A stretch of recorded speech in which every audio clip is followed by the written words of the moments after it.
Welcome. I'm super excited today to be able to have a conversation with a diverse team about nuclear in Australia, and specifically focusing on the recently released Frontier Economics report. So my name is Jasmin Diab. I'm joined by Dr. Robert Barr, and we are from Nuclear from Australia. And today we have been given exclusive access to Danny Price, who is the lead author who's done probably the most comprehensive analysis of what nuclear would look like in an Australian grid from an economic perspective. Up front, both Nuclear for Australia and Frontier Economics are both non-partisan, and we are both pro-nuclear, but for different reasons. And hopefully from this discussion today, we can highlight why that is. So Danny Price is the co-founder and managing director of Frontier Economics. He's a leading expert in energy economics and has 30 years of experience in advising governments and regulators and private firms on energy market design, energy reform and implementation. So Danny today is our energy economics guy. I'm also joined by Dr. Robert Barr, AM, who is a consulting engineer, and he is the director of Electric Power Consulting. He was a past president of the Electric Energy Society of Australia and has over 49 years of experience in the field of power systems and electricity distribution. So Robert is our electricity grid guy. I'm Jasmin Diab. I am a veteran. I'm also the managing director of Global Nuclear Security Partners. I am a nuclear security consultant, and I'm also the president of Women in Nuclear Australia. So I am the girl that is passionate about reactors and neutrons. So between the three of us today, I think we can have a really interesting conversation about what nuclear in Australia could look like. So to start, I'm going to be a little bit controversial.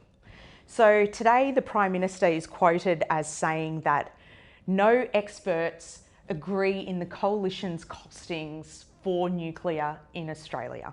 We have three different experts in the room here. What are your perspectives on those thoughts? Danny.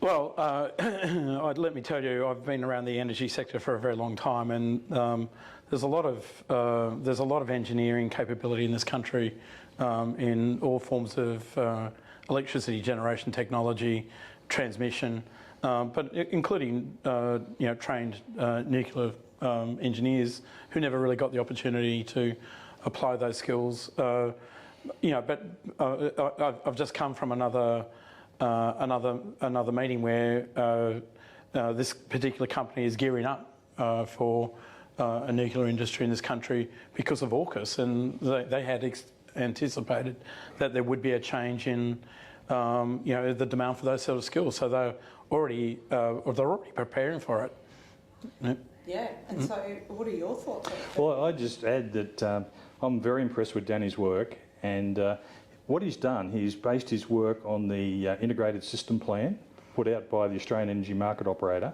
as a base. And when he's integrated nuclear into that particular system, he's used $10,000 per kilowatt, which is a number higher than what we've got from the CSIRO and GenCost. He's also allowed $30 per megawatt hour for the fuels and the operating costs, and I think it's become a very comprehensive comparison with a nuclear system with an equivalent renewables only type system, and it's one that's going to be very, very helpful for decision making for the future. Yeah, okay, so then with that in mind, why do we think nuclear is appropriate to be that addition to an Australian grid? Well, the idea that you can run a modern economy on a bunch of intermittent renewables and a teaspoon of storage is just absurd. It's a fantasy. It's not reality. I noted the other day when the head of Smart Energy Council was asked, can he point to an example where this has occurred, and he pointed to Iceland. A country of 400,000 people who live on a volcano, pretty much, and so geothermal power is abundant. That's the best example they could come up with, and also Norway. And Norway's been building hydroelectricity for well over 100 years, and so they've got a lot of hydroelectric generators because there's a lot of water. That none of those things really describe Australia. We're not sitting on a volcano and we don't have a lot of water. So these examples are really sort of poor examples for, a potential future for us with renewables. People like to point to the fact that there's a lot of sun and a lot of wind, but that doesn't necessarily make a reliable energy system. In fact, as time goes on, we realise that the wind tends to blow or not blow pretty much the same time right across the eastern seaboard. It's there's very little diversity of renewable energy. Which means that you can't run a system just on renewables alone. It's impossible. Yeah, and then from an electricity grid. From a grid perspective, what I see in Australia is when you put small amounts of renewables in the grid can absorb them quite well. Yep. What's happening now is that we're hitting like a lower to intermediate level, and we can see the impact on delivered cost to customers. We're seeing, rather than $275 a year reductions in people's bills, we're seeing increases of $700 or $1,000 as the system struggles. And what I see happening is as the penetration gets up to 80 and 90%, like it's theoretically possible to run the grid. Many of my colleagues believe it won't work, it just won't work. But it's somewhere between theoretically possible and won't work at that very high level. Whereas if we introduce nuclear into the system, we can stabilise it with baseload generation and get the very best mix of renewables with generation to suit the needs of customers. And baseload generation, its real virtue is the fact that it just generates, as it says on the box, all the time. And so we end up with a very small proportion of total capacity producing a vast amount of energy, and it provides this sort of underlying sort of shock absorber into the system, and it really stabilises electrically the entire system. I mean, we already struggle now with loss of inertia and the inability to be able to sustain kind of frequency control once batteries are kind of depleted. So we really do need something that's a big spinning mass like a baseload generator like nuclear or coal or something. But nuclear and modern coal with combined with CCS are about the same cost. So it makes much more sense to go with the nuclear option. Yeah. You do mention that in the report, that coal with CCS, nuclear, you're roughly paying the same. So if you want to go for a greener solution, then you may as well. Well, you'll end up with, if it's coal with CCS, you'll end up with higher costs because the life of the plant is shorter, and the running costs and major plant maintenance costs will be higher. So it'll be higher, but I've said roughly the same. But for those people who kind of believe that all we really need to do is just keep on with coal, it's not as if we can we could technically keep the existing coal plant going for a long time, but it'll just get expensive to do so. They will have to be replaced at some point, and certainly all of them well before 2050. And so it just makes economic and, to me, engineering sense to replace them with nuclear power generators. Yeah. I think that most people just I think that most people just are sick and tired of being told, turn your dishwasher off, your bills are going up, it's your fault that the prices are high because you're using electricity to cool your house. I think that concerns people. They wonder why it never used to be like that. So what has changed? And it's generally been associated with big increases in renewables. And the reason, of course, that it's happening is that our system has become less reliable because there are fewer big baseload generators that are sitting around spinning away, providing these sort of system security benefits, and there's less spare capacity. So when things do go wrong, there's nothing really to pick it up. So then if a energy system has that stability, has that reliability, that in turn reduces the cost to consumer? Yeah, because the way, because it really relates to the way our our energy market operates. And so we have this this very unusual style of electricity market where the price reflects the scarcity of spare capacity. And so if the spare capacity declines, the price goes up very rapidly by hundreds of times. And that's very unusual in energy markets around the world.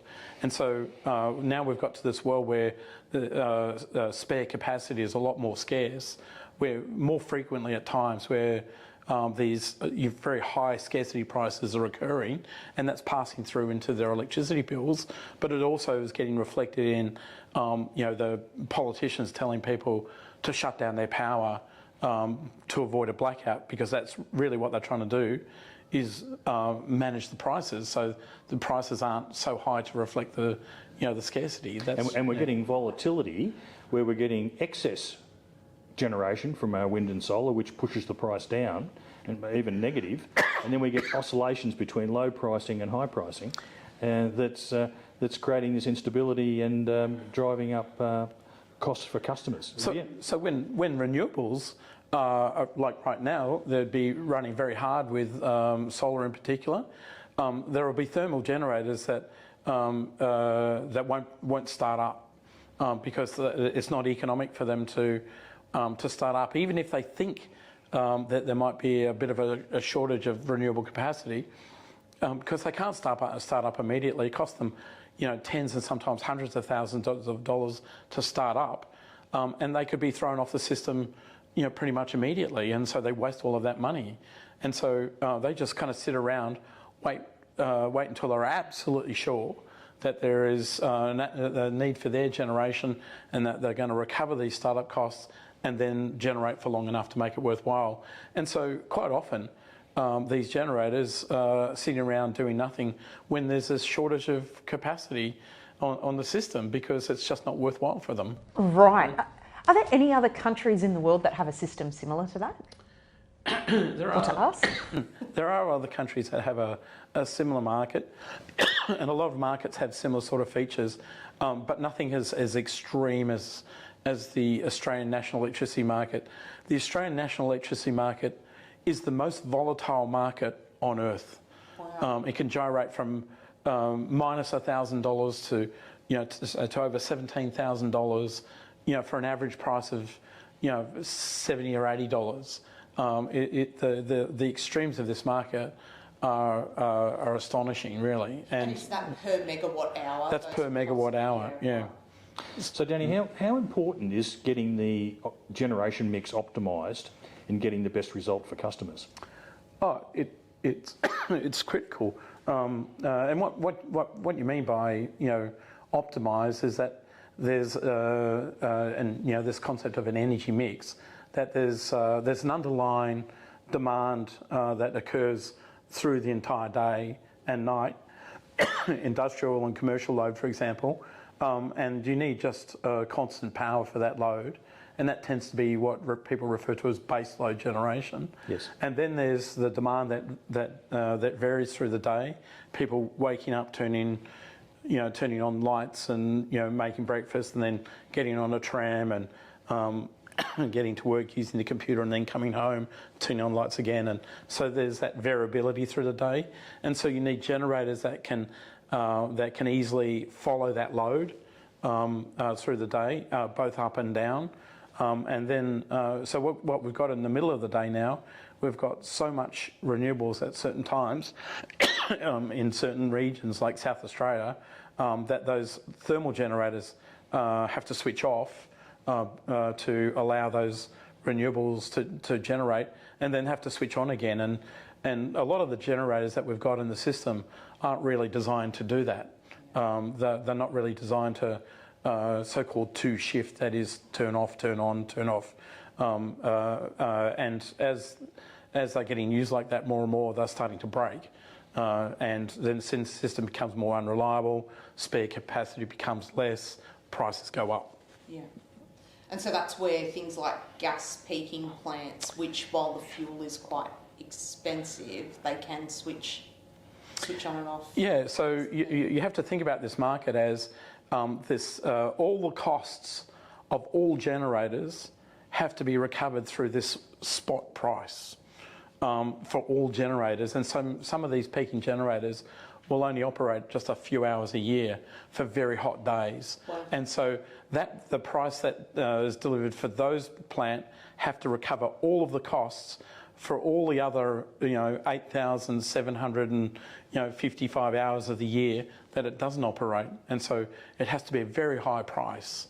And you also have to pay for the renewable for the same sort of market. So you're asking a lot of this market to recover all of the cost and send a price signal for, as you said, the optimal mix. And in fact, the market that we've got no longer does that job. It can't actually work that way anymore. And our market agencies refuse to reform this market. There's been many attempts. Alan Finkel, his attempts unfortunately failed. He set up the Energy Security Board, who was given a job. As far as I can tell, they drew a crayon drawing as to kind of what that new market might look like, and then gave up the job. And now it's back with the government again. So it really is a job that no one's really done so far. And now there's been this new group that's been set up with political appointments like Matt Keane, who knows nothing about energy markets, to give us this sort of new model. It's doomed to failure. Many say that with storage, renewables can do it. What's the problem with using more batteries and more pump storage to achieve that outcome, particularly covering that base load component? It's the sheer quantity of energy that you have to store. So keep in mind that renewables generate about a third of the time, on average. Obviously, there's variation. Yes. And people imagine that, for example, wind over the whole southeast Australia, that there'd be enough diversity of wind. There'd be, if it's not blown in Victoria, it's blown in Queensland and South Australia, but it's not true. No. In fact, the wind tends to blow pretty much the same time, or not at the same time. And so really what you need is enough renewable generation, if you're doing a renewable generation system, to produce all the power that we consume over a year, and at least that amount again of storage. And storage is hugely expensive. Some also say that we can do it with rooftop solar. Rooftop solar's got a capacity factor of about 16%. What are the problems with trying to do massive generation with rooftop solar? Well, rooftop solar, people, quite often if you talk to people, they say, oh, look, I'm energy self-sufficient because, I sell more to the grid than I use. But of course, it doesn't occur at the same time at which you use it. Yes. And so if people really believe that they're self-sufficient, they should disconnect themselves from the system, and they'll find very, very, very quickly that they'll have very large amounts of time where they have no energy at all, and they all produce at the same time. And so these feed-in tariffs initially were very generous, encouraged a lot of rooftop solar, and people felt like they had some more control over their energy. But the problem, of course, is that now there's too much, and these feed-in tariffs have really kind of dropped a lot. And in fact, they really ought to be, in some cases, negative. It should be that the people should pay to actually deliver the power to the system. Well, that's happening in New South Wales. Yeah, it's already happening in New South Wales. Yeah. It really should. We're on the borderline in Victoria, and governments find that very difficult to do because they're the ones who encourage people to install of this equipment on their house, promising these kind of rivers of gold for feed-in tariff revenue. And now what's happening, of course, is that governments, their solution to that is to subsidise, these solar batteries to try and absorb it. And so we've got this one subsidy that caused everyone to, put these panels on their roofs. There's too much of it. And so the governments are now subsidising, kind of batteries to absorb this, and encouraging people to buy EVs to also absorb it, to be able to draw upon all of these resources, at will. Yeah. It's completely uncoordinated. Yes. And the costs are catastrophically high. And so when I did the recent costing, I didn't include any of that because AEMO did not include any of those costs either, and I wanted to do the same basis on which AEMO does. Not for a moment do I think those costs should be ignored. They should definitely be included, and also the costs that you've considered on the distribution side, and the other costs that should really be considered are all the costs that would be imposed on consumers because they've been forced to, get rid of their gas heating and their gas cooking, and being forced onto electric cooking and heating. Those costs are not included, but they are huge. And the Victorian government tries to gaslight people into thinking that it's going to be net beneficial for them, and it clearly isn't. The cost of it, so for most people, is tens of thousands of dollars. They will never pay back from the savings of electricity, the price of which is going up. Yes. Yeah. And with the step change scenario, I see, I think it was 86 gigawatts of rooftop solar, just this massive amount. And when you look at it, it comes out at around 10 to 12 kilowatts on everyone's roof. And the batteries that go with it, about $40,000 worth, $40,000 per house to sort of keep going. Yeah. And it's just encouraging customers to make uneconomic investments. Yeah, for most customers, a battery makes very little economic sense, and yet most customers feel like they need it because it gives them, they feel like it gives them energy security and independence from a failing grid. And you've got to be sympathetic to those customers because they observe what's happening every winter and summer now. Government gets out and runs around waving its arms, panicking and telling everyone the lights are going to go out unless consumers act according to kind of their wishes. Like, of course they want to give themselves some more energy security, and the implied cost of that is huge because of the cost of these panels and batteries and other forms of backup power. Maybe we should move on to the Frontier report. Yeah. So, what was the motivation for doing the report? What drove you to do it? Initially, what happened was that I was asked to go on a ABC radio program with David Bevan and Adelaide, and because he asked me had I been thinking about nuclear, and I said I had actually. We'd been starting to kind of look at the economics of nuclear power and the national electricity market because it was clearly what we currently planned wasn't going to work. And I did this extended interview, which was interesting, on the ABC, and the opposition heard this interview, contacted me and asked me whether, is this something I could model, and I said, well, yes, in fact, we've already started it. And so then I was asked to attend a meeting. We talked about kind of what type of modelling, we could do and the way in which we could think about it. And I said I'd go away and think about it a bit more.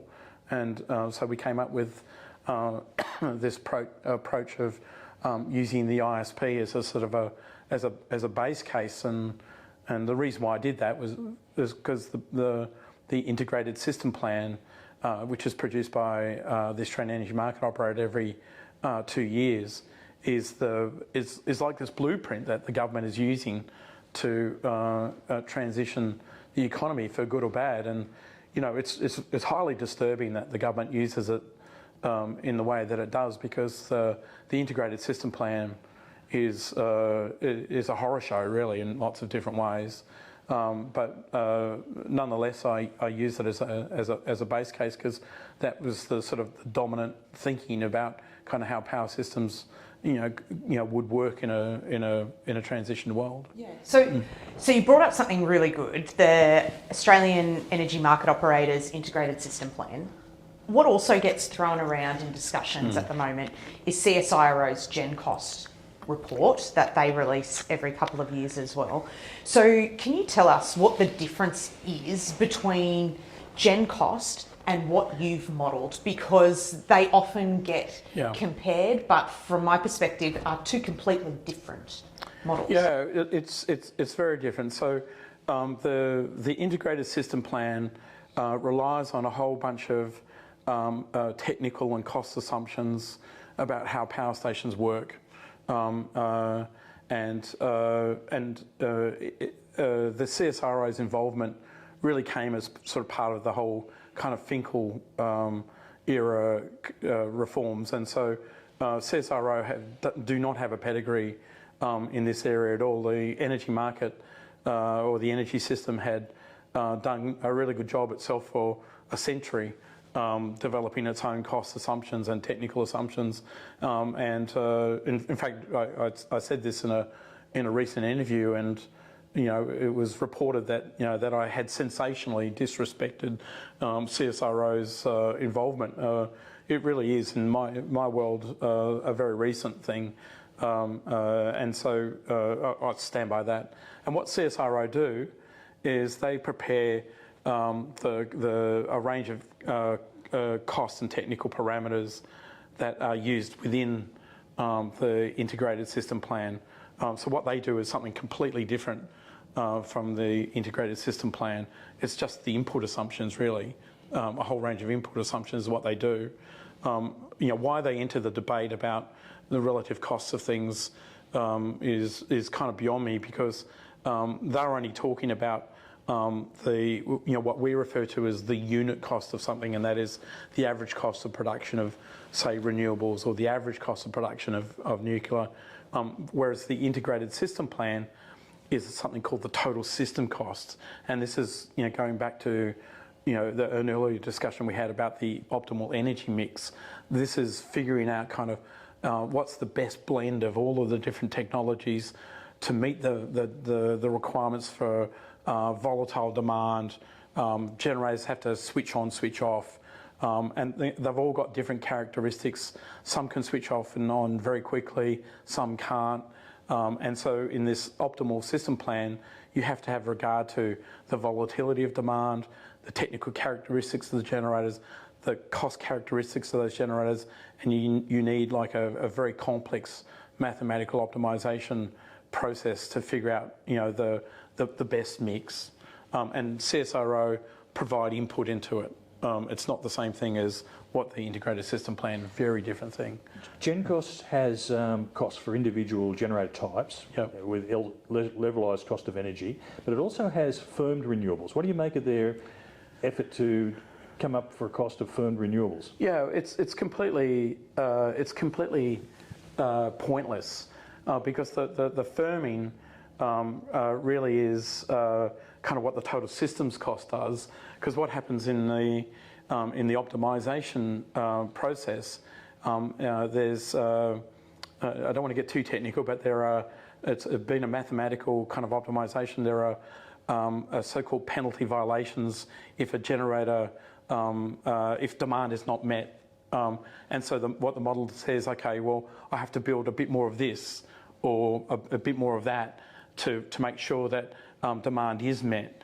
And so no one pays attention to anything that CSIRO says about the firm costs, because that's what actually happens in the optimisation, because it's looking at the interaction with all of the generators under all circumstances at all times, whereas what CSIRO have tried to do is kind of narrow their focus on just one time slice.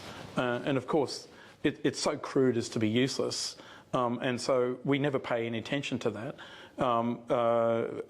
What I do is I use the same assumptions in the integrated system plan that AEMO does, many of which I don't agree with, but I've accepted it.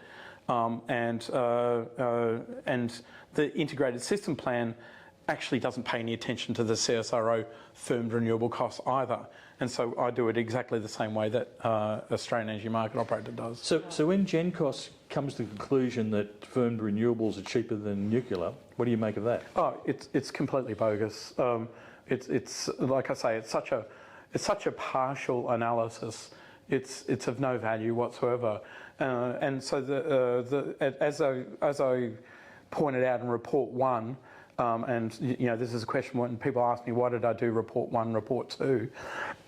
I wanted to explain to people the basis on which you should compare the costs of two different systems, and it should be a system, not just like a nuclear and a firmed up renewable, because that's really kind of not part of the system. And so I wanted to explain that the best basis of comparison is using the integrated system plan. And so I wanted to demonstrate that I can replicate almost precisely what the Australian Energy Market Operator does with our model, and then say, I'm going to just change just one thing, and I'm just going to put nuclear in the middle of it, and then I'm going to say to the model, now re-optimise, change everything so that that nuclear is there, adjust everything else so everything else is cost optimal. So I want to wind us back a little bit to go to the layperson, so Jazz, who doesn't have good expertise in the energy system. When you talk about firmed renewables, are you talking about an overbuild of the system to deal with potential capacity and demand?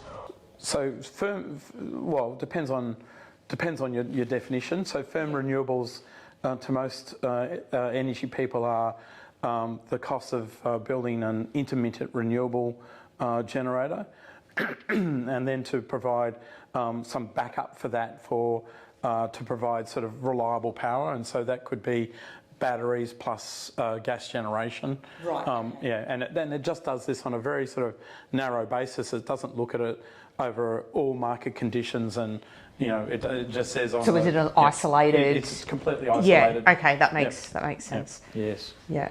Yeah.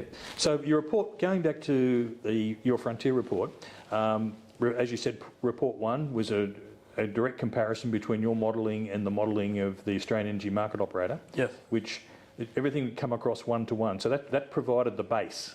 Yes. Is that your reason for doing that? It provided a few.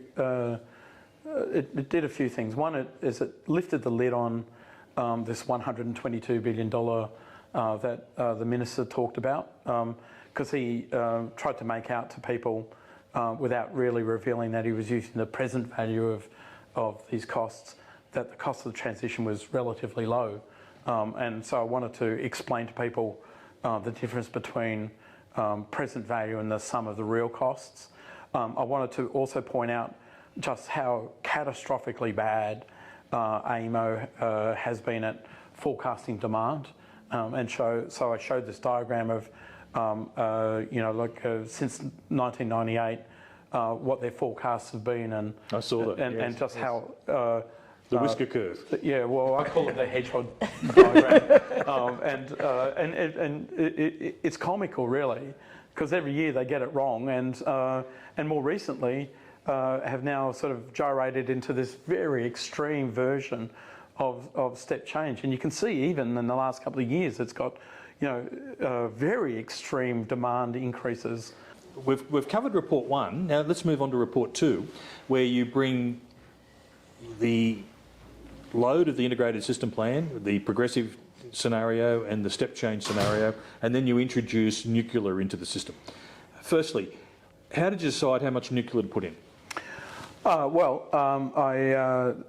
was the conversations I had with the coalition about just kind of how much capacity did they have in mind, and I didn't do exactly what they said. In fact, I want a much more mechanical way of including nuclear in a way which allowed the power system to operate reliably through time. And the way that I did that was I started with a schedule of coal closures, and then as those coal generators closed from 2035 onwards, or 2036, I replaced it with a nuclear generator 1 for 1. And so that's why you don't get sort of like neat little chunks. So the reality will be very different. But it was a much more mechanical exercise, because what I felt was that we needed to draw a line in the sand about how much baseload generation we really needed to retain in the system to maintain reliability, and kind of looking at the system and modelling it. I thought that that if we fell below about 65% of the existing coal generation, I thought we'd be in deep trouble. Yes. So my starting point was, based upon my experience with working with almost every single one of these coal generators, which ones do I think could survive pretty much at the existing fixed and variable operating maintenance costs until kind of that date, and so then I've selected those generators, and it looked much more similar to what the coal generators said themselves. Of course, there's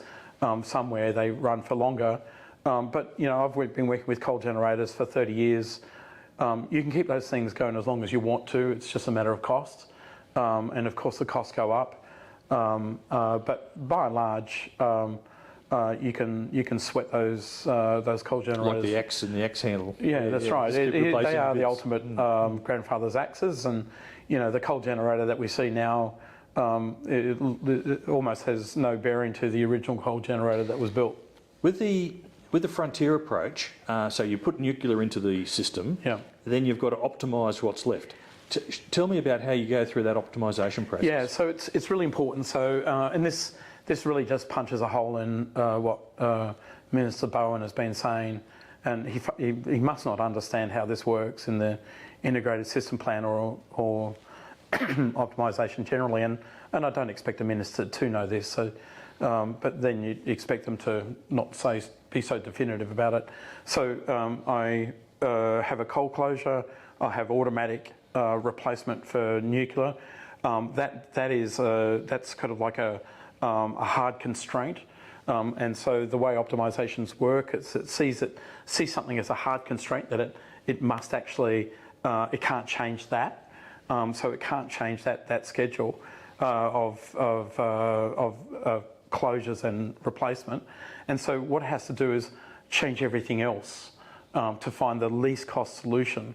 And so one of the things that it takes into account is the spill that comes from renewables, because as renewables grow in the system, the spill is enormous. It is enormous. And in a renewable-only system, if Minister Bowen's worried about spill with nuclear, he really ought to have a look at how much spill there is for a renewable-only system. It is enormous amounts of energy that's wasted.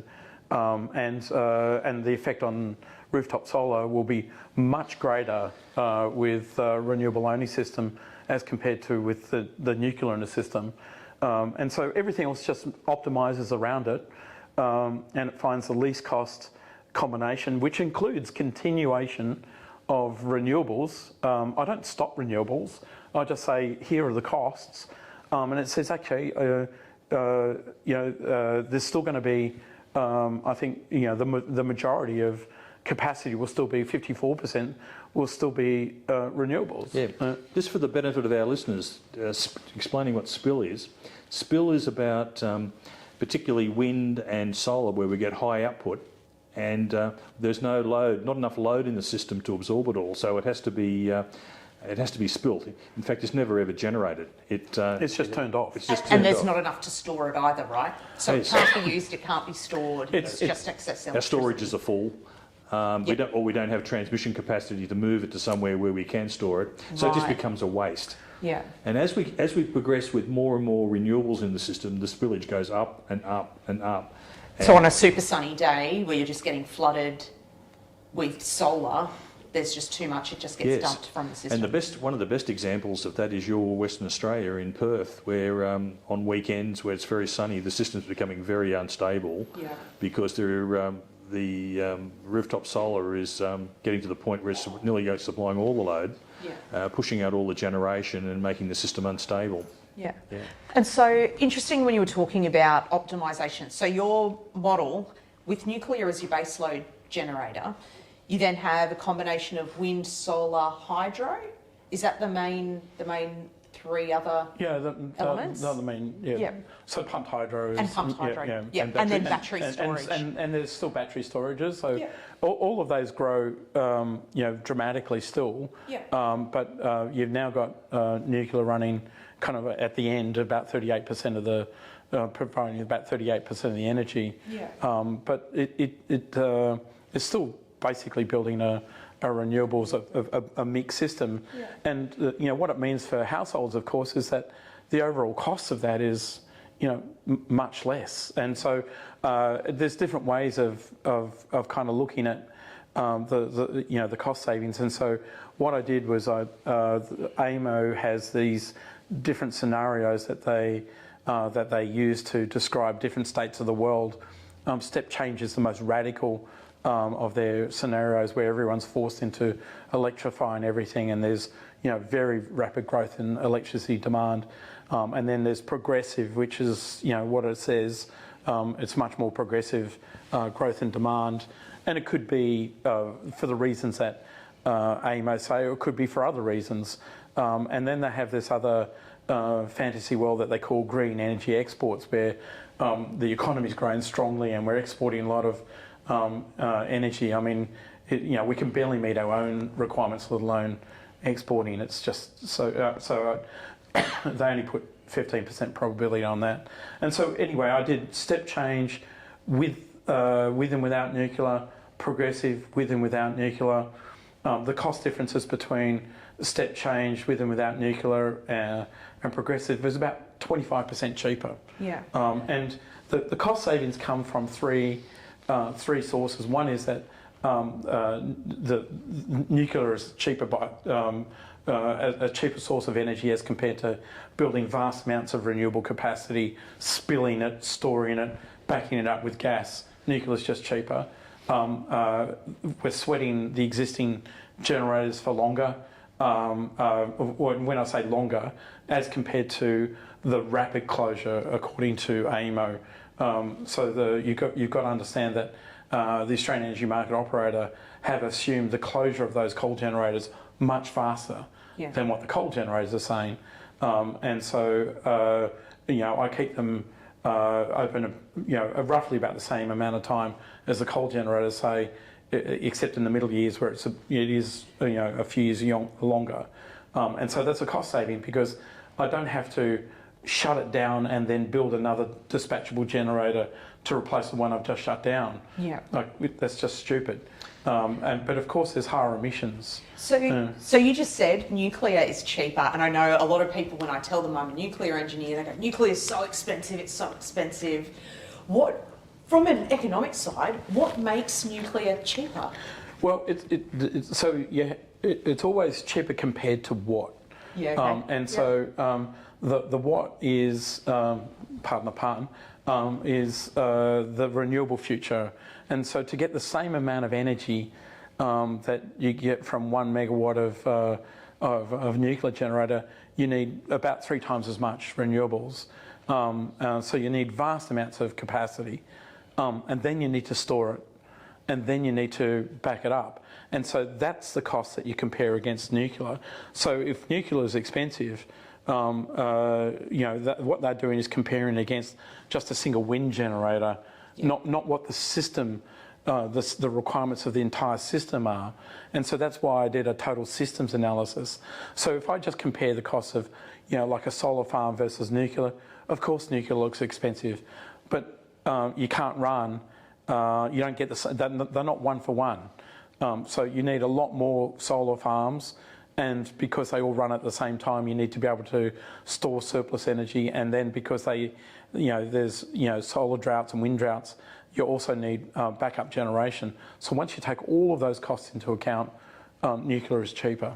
And then you need the transmission lines that then connect the huge solar farm, right? To the people versus one. And that was the third source. So we had the, nuclear is cheaper, we make better use of our existing generators for longer, and we save network costs. Are the 3 cost drivers as to kind of why it's cheaper. And in general, if we have a competitive market, those lower costs will come through to consumers. So what do you think would be the effect on people's bills and the domestic user at home with an optimised system with nuclear in it compared to the step change scenario or the progressive change? You know, I get asked this question a lot. Why didn't I do a sort of a pricing analysis? Because the prices that people pay is way more complicated than figuring out the costs of the system, and because the prices that people pay are totally dependent upon the market design that we have. I didn't want to do a long-term analysis of prices based upon our existing market, because there is no way in the world that this market is going to survive to 2036 when the first nuclear plant goes in place. It's pointless to do that sort of exercise. It would be so loaded with assumptions that it's just silly. So I think it's much better just to sort of draw the common sense conclusion that if you have a competitive market and if you have proper reforms to the energy market, which it's hard to see that we won't, except the existing expert panel are probably not up to the job. But at some point we will end up with a market that creates a more competitive, cost-reflective price, and when that does happen, and I'm confident Australia can do it, then of course, as compared to a renewables only future, prices would be lower. There's no doubt about it. So there's a question as to kind of how much, and that depends on the price mechanism and a range of other things, but consumers will be better off. So is there anywhere else in the world where we could potentially, I guess, draw comparisons of cost versus price by including nuclear in a system?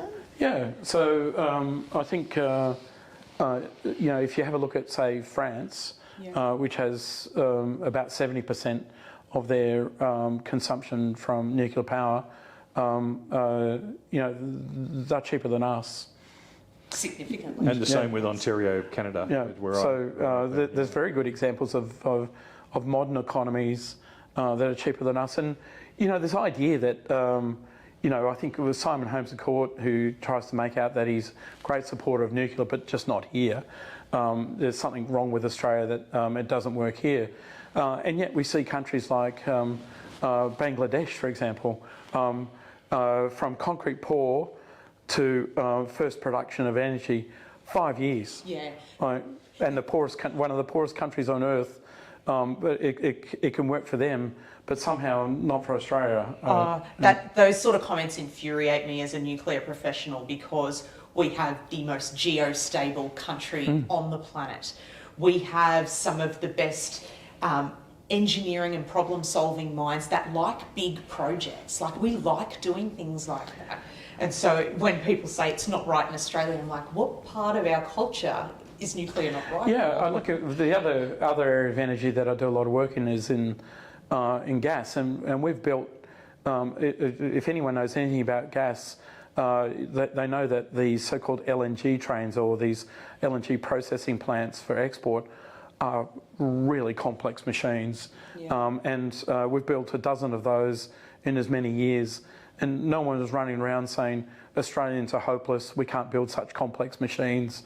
We did it without a single politician, you know, standing up and saying, how, you know, dare you suggest that Australia has this capability. You know, it was all done very quietly. Yeah. And these things have been running really efficiently, really reliable. They're world standard. There's no reason why we can't do the same thing for nuclear power. Yeah, I agree. In your report too, the difference between the renewable plan and the nuclear inclusive plan was about 25%. It's about 25%. Okay. Yeah. Now, when the coalition had their announcement, they talked about 44%. They compared the nuclear progressive change with the load forecast with the step change. Yeah. Is that a fair comparison? Oh yeah, I've got no problem with the way that they think about that, because what they're really saying is that they don't believe in the policies that give rise to this this gigantic increase in energy consumption. That is this forced consumption of electricity, and really so what they're saying is that they think it's more likely that the growth in electricity demand is going to be more reflective of the progressive demand as a sort of as a reference point. It may not even be that, and it certainly doesn't have to be all the things that go into progressive. So I understand that Minister Bowen said, oh well, that means that you want smelters to close because that's what's in progressive. Of course, that doesn't mean that at all. It just says that we think that demand is not going to be like what step change is, and because they're not saying that they're going to be forcing everyone into consuming electricity. And this idea that the Treasurer says, we're going to lose $4 trillion of kind of economic value, that somehow that the way to prosperity is by consuming more electricity. Where has this madness come from? On that basis, I mean, substitute any other product like potatoes. We could get really prosperous just by getting people to consume more potatoes. Of course, it makes no sense. It's just a nonsense. It's and the idea that you say to consumers, what we want you to do is consume. We want you to increase your electricity bills by orders of magnitude, yes, and you'll be happier. Like, yes. You have to be kidding me. Yeah. And my point is, ultimately, it's the customers that will decide what the load will be in 2050. There'll be economic activity, there'll be new businesses, there'll be more population.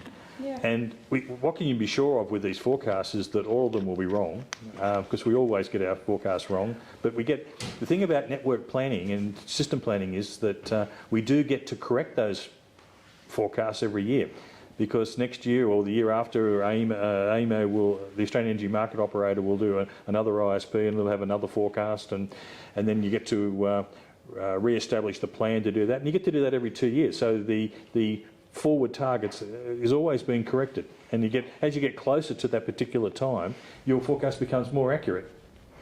Except if you're, of course, Australian Energy Market Operator, and you saw the hedgehog diagram in report 1 where they never learn. I'm going to be a little bit selfish now. As a West Australian, the Southwest Interconnected System, the SWIS, is not included in most energy modelling in Australia. Yeah. And in your report as well, that the Southwest Interconnected System is not incorporated. Can we take what you've done and extrapolate that for a West Australian grid? Yeah, just to explain why I didn't include it, because I was using the AEMO's integrated system plan for the national electricity market as the sort of base case. So I've got nothing against Western Australia, and we actually do a lot of modelling for Western Australia. So it was a big task just to do that alone. Yeah. And I think the lessons for the national electricity market are directly translatable to Western Australia. Western Australia's got a very similar energy mix. It's got coal, it's got gas, it's got renewables, and it's big enough to accommodate a nuclear generator. And the coal generators that you got, they will have to be decommissioned at some point. So there's no good reason why they couldn't be replaced with a nuclear generator, and the economics would be exactly the same, really. Yeah, I guess I see the WA system as being quite vulnerable because we are isolated. We're not connected to anyone else to back up like South Australia is. So I think being able to understand that if we did include nuclear in replace of coal, that those costs would be a lot cheaper as a in fact, a very good lesson for Western Australia is not the national electricity market. It's much more likely to be the system in Texas. Because Texas is, it's a big system, and it's a completely isolated system, and so it's a really good lesson as to kind of what happens when you have unreliability in an isolated system, and that's what has happened to Texas. Yeah. And so I think it's a much better analogy for Western Australia, and and there's a lot of renewables in Texas, but there's also a lot of oil. And a lot of gas, and what we saw in Texas a few years ago is in the middle of winter when the gas generators hadn't been running, weren't warm, gas pipelines had frozen up, and then of course the solar and wind just stopped. Yeah. They were in deep trouble because they couldn't draw power from another connected grid, and so you have to build much more resilience into the system, particularly when you're looking at a really confined geographic area.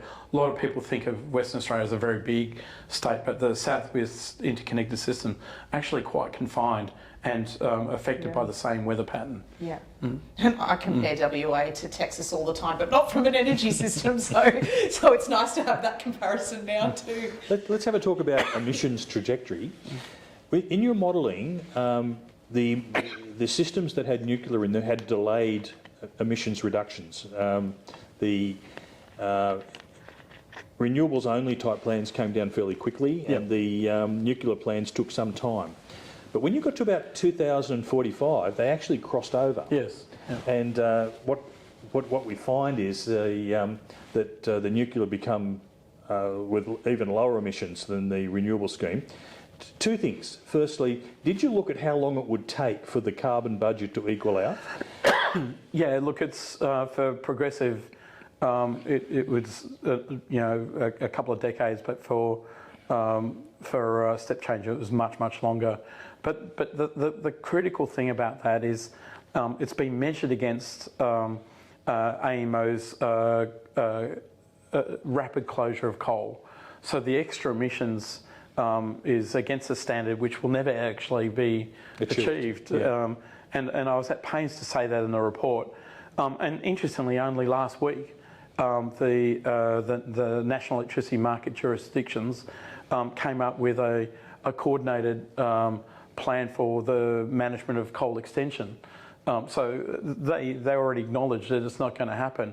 And so for transparency, I put in the emissions rate with and without nuclear, but everyone ignored all the text that said none of this will happen according to the EMO trajectory. So my guess is that the emissions rate will be very similar to what it would be anyway. That's my thinking. Yeah, as well. I think it's largely an illusion created by AEMO's exuberant assumptions about closure of coal, none of which will come to fruition. Can I just clarify one bit in there? So on the Australian Energy Market Operator's plan of all renewables, the emissions never got to zero, right? No, because they need gas to back it up. Right. And so with nuclear, you end up with like a true You actually get true net it's zero. not net zero. You've got a zero emission system. Right. Yeah. And there's one other aspect, and that is when you look at the vast amount of wind and solar in these renewable-only plans, and you look at the embedded emissions that are built into the hardware that comes, you find that the emissions are significantly higher, and so it makes nuclear look even better. Yeah, wow. Have you looked at those? No, I haven't. A number of people have suggested that I should look at the net effect, but I having regard to all of that, but the life cycle of emissions. But I think the biggest story is the fact that I used AEMO's early closure to compare it, but I think in reality it'll look much more like what I've assumed anyway.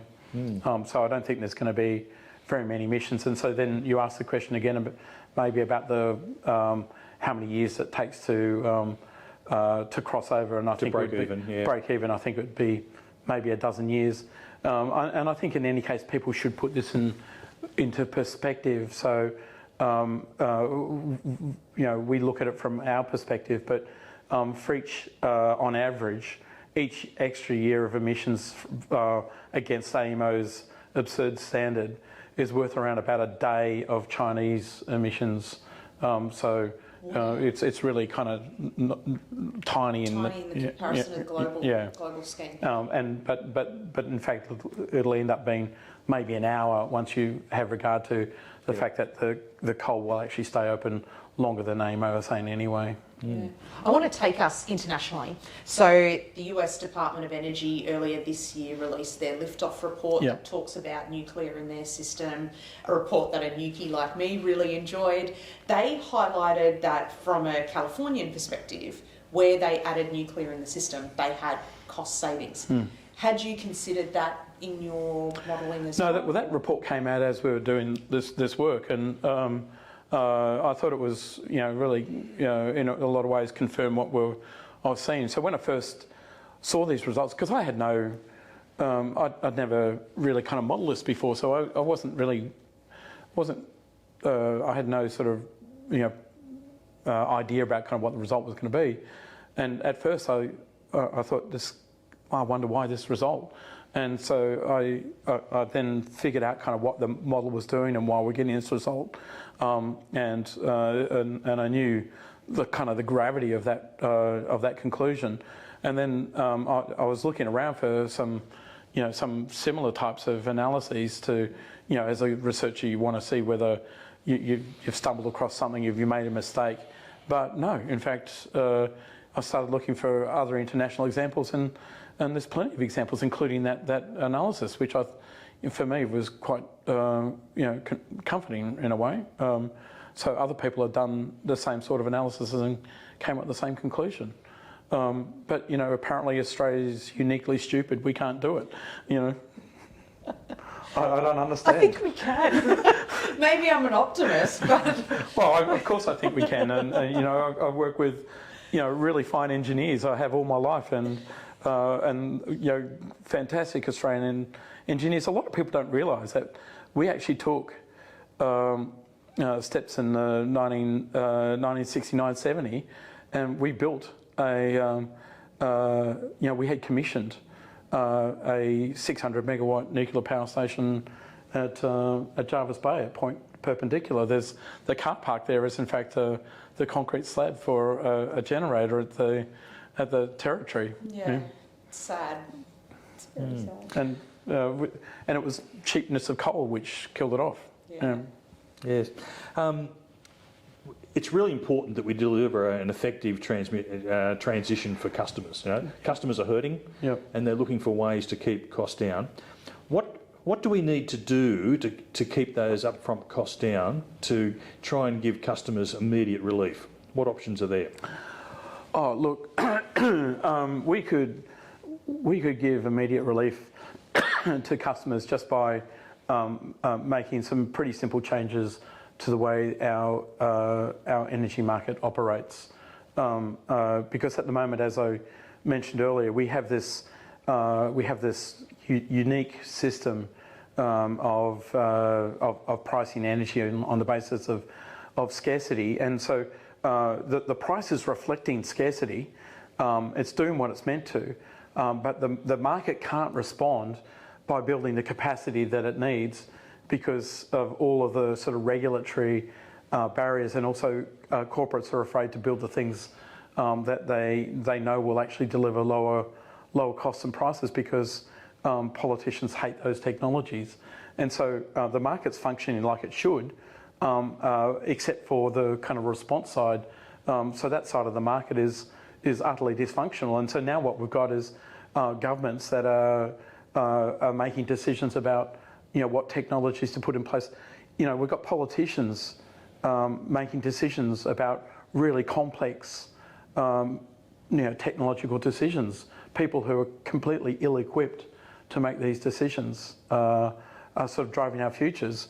And so the thing that we need to do is rapidly reform the market, and it can be done easily and quickly, and we can deliver gains to customers pretty quickly. There's a number of transmission projects which are gyrating out of control in terms of costs.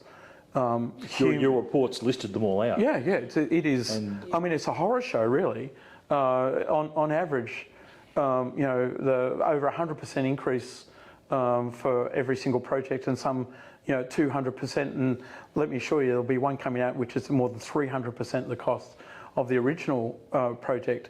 And so, I got criticised for saying that we should with nuclear, we only needed to spend another $14 billion on the network. And people went crazy at me and said, that's irresponsible.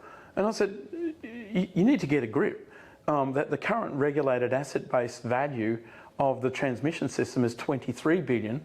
I'm saying that you still need to spend another 14, and everyone's saying that's irresponsibly low.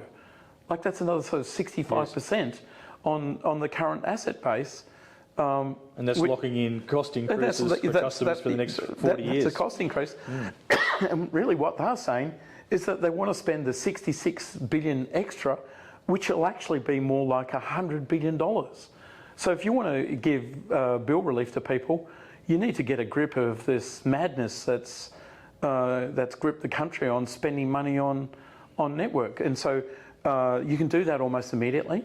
You can change the wholesale energy market operation almost immediately and deliver gains. But governments are not doing any of those things.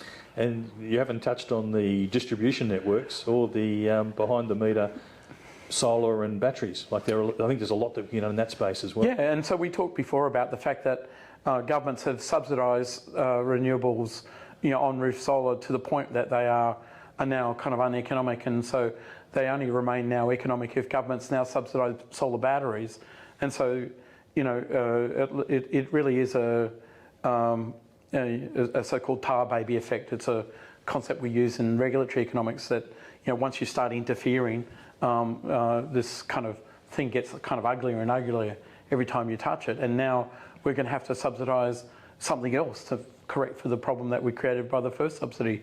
And so, and of course, all of that consumer energy resources is coming back through the distribution network in ways that the distribution network was never designed to cope with. And so there's vast amounts of expenditure, which is, that's your thing. You know more about it than me by far. And all of those costs because of these subsidised, decentralised generation systems. So there's hope that we can push some costs down for customers? Can you? Yes, easy. And can you deliver price gains for customers? It's easy, but will that happen? I don't think so. Well, we've got to try and make it happen. Even in your reports, you have batteries generating megawatt hours. You might explain how that works. Is it negative megawatt hours from some other source to supply them? How do you work it in your modelling? Yeah, the way it works, of course, is that the charge cycle on a battery is a load. Yes. And the discharge is seen as generation. And so you add it to your load curve? Yeah. Yep. Okay. Yep. That makes sense. My understanding is from the Frontier report that $10,000 per kilowatt was used in the modelling, but in addition to that, there was a $30 per megawatt hour cost for fuel and operating. And my question to you, Danny, is did that also include disposal costs, waste costs for nuclear fuel? So the way I thought about costs was that all costs should be recovered either in the fixed or the variable costs. I didn't get too hung up about kind of where it was coming from, as long as the overall cost per megawatt hour recovered all costs.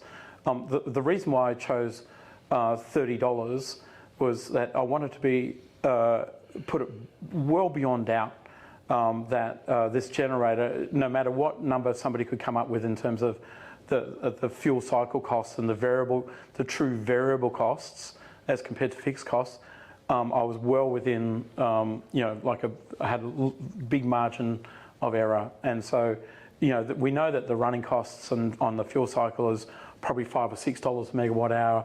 Other variable costs might be about 10. The fixed operating maintenance costs could easily be in the capital costs. It doesn't really matter to me where the fixed costs come from.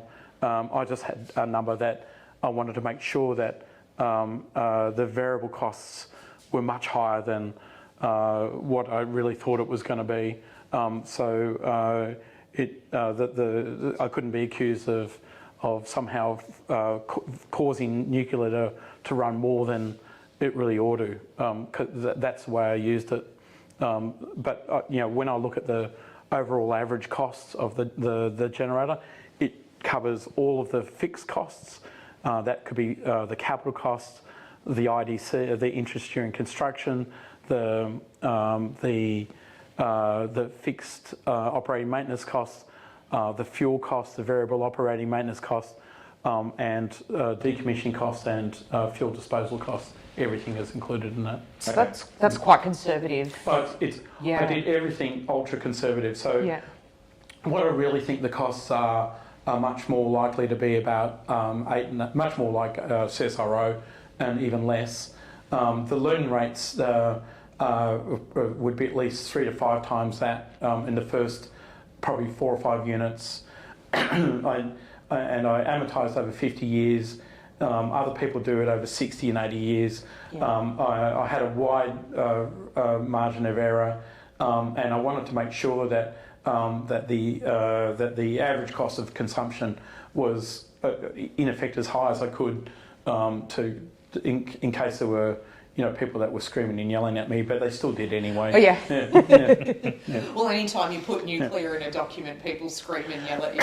Well, I knew that if on those numbers, the total costs of production were lower, then I felt absolutely sure that the conclusion was dead right in reality. Yeah. And I saw there was an interview from the former CEO of ANSTO, and he said the same thing. He said, look, there's a very wide margin around this analysis. These are very safe assumptions. My experience is building much more complex medical grade reactors. That what we've got here is a very safe set of assumptions. So, I trust a guy like that much more than like an advocate like Simon Holmes à Court, for example. Yeah. Replicating nuclear power plants. We've seen it in the UAE. It does get faster every time. You learn lots, and they aren't overly complex designs. And I think KEPCO clearly has demonstrated a real capability in its own country and in the UAE to stand up these units really efficiently and really at cost-efficient levels. And the rate of learning is really quite astonishing. And you can see that, my 1%, it looks pathetic compared to what they actually did do. So I'm very confident that the conclusion that it's cheaper is the truth. Yeah, which kind of pushes anyone who does make a decision to build nuclear, build a fleet of similar reactors so you can learn. And in fact, that was where I started this actually, even before the coalition contacted me. We were building a database of every single nuclear generator that had been built that we could get data on, and looked at the characteristics of cost characteristics, what type it was, when it was built, the circumstances in which it was built, whether it was a one-of-a-kind or a series. And out of that, you could see that the lessons for building a cost-efficient system is to settle on a type and commit to a sequence of generators. So you build an industry around it that stays there, that you get the benefit of all of that learning. And really that's what the coalition is saying, is that we are committing to a program and building an entire industry around this, and that gives the maximum chance that you really are going to achieve those cost savings. Yeah, industry and a supply chain. Yeah. And think about kind of what that means for the regions. These are very high quality jobs in perpetuity for all of those communities. Really high tech jobs. And it really does give Australia a significant absolute cost advantage, and in terms of reliable power, which is what we really built this economy on in the first place. Yeah. Another question. In your report, you're showing that a renewable only system compared to one with nuclear and optimised, about 25% reduction in cost. Do you feel that the step change with nuclear or the progressive with nuclear is at its optimum? if we were to go and start building the system tomorrow, would it be that plan, or can we do even better? Oh, I'm pretty sure we could do better, because what I did was, as I explained, I had this sort of mechanical process of adding capacity in as coal came out, and because coal is not the same lump as you would build a nuclear generator. If I was to do the study again, I would probably build off a tech type like an APR 1400 or something like that, like the KEPCO built in UAE, and I would probably just put in chunks of that in a sort of a much more logical sequence. My guess is that would be cheaper again. Yep. Oh, yeah. So 25% might be an underestimate of the benefits that we could get from nuclear. I already know it's an underestimate, because the process I went through to come up with these assumptions was to more or less the highest cost assumptions, and that I could and still be within safely cheaper.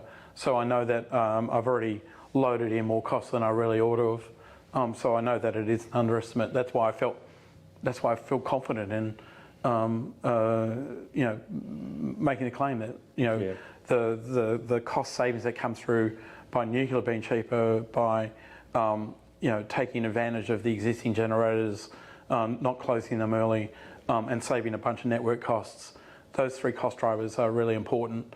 And so to get the cost savings, you really need to commit to recasting the transmission plan as well, and we should do that almost immediately. Chris Bowen challenged the coalition to identify specific network elements that should be dealt with. Well, that's a nonsense, because that's not the way you develop a transmission system. You don't just pick and choose, kind of one element. That's why we call it a system. And so you have to think about this very carefully. And the coalition shouldn't get sucked into kind of identifying that, because that's not the way you would do it. As you know, you would sit there and go, okay, well, we've now got this sort of planting program. Let's build a transmission system that suits that plus the renewables, and reconfigure it. And we should do that on day one. In your modelling, you left the distribution network, the rooftop solar and the batteries as constant under all your regimes. Is that fair to say? Yes. Okay. Yep. Now, if you bring those items into your optimisation process, is there scope for even further reductions? Oh, for sure. But really, these consumer energy resources are in fact kind of separate from the way we think about the grid, because they're mostly driven by state governments, and state governments are doing their own thing, and the grid has to sort of adjust around it. I find that a bit hard to come to grips with, that these things cost, and the fact that customers pay for it doesn't really matter. The nation is paying. It's an economic cost for the whole economy, and I get disappointed when I find that those costs are just ignored, because they're they don't fit into a transmission company, or they don't fit into a generation company. And that's very much the way that an economist like me thinks about costs. Just because it doesn't necessarily turn up in someone's bill, or it's not priced in a market, doesn't mean it's not a cost. And so every time we we dedicate resources to doing something, it has an opportunity cost. No matter what it is, it has a cost associated with it.